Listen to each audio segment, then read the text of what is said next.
នថ្ងៃហៀបលិចត្រឡប់ព្រិចរំលេចកិច្ចសភាព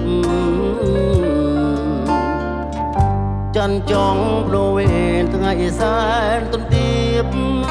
ចង់កោះស្រងព្រៀបដោយសួនបផា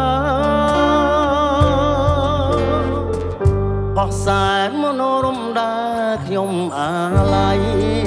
បងអុកញ៉ាតីនិស័យស្នេហា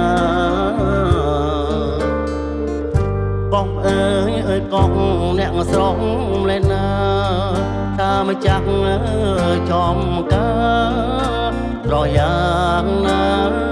ទៅបងអ្នកទេសចរទៀងទូ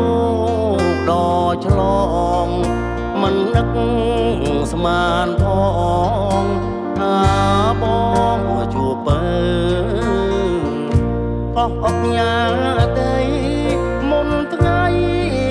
លិចទៅបនសល់ទុកនៅអានុតារី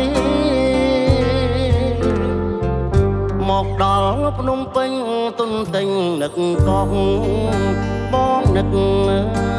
សំភកតម្រង់ឈវីជួបគ្នាដំប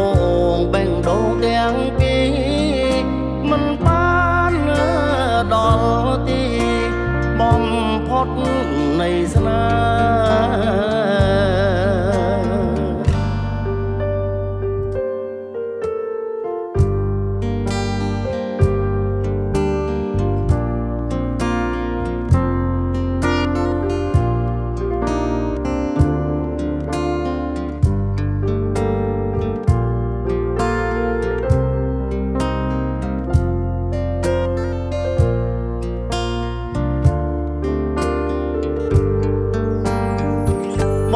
អ្នកទេសចរជាងទូដល់ឆ្លងមិននឹកស្មានផងថាបងជួបបើបងអុកញ៉ាទៅមុនថ្ងៃលិចទៅបនសល់ទុកនៅអានុសាវរីយ៍មកដល់ភ្នំពេញទុនទិញនឹកកោះបងនឹកសំភកសម្រងឈវីជួបគ្នាដំបងបេងដូងទាំងពីរ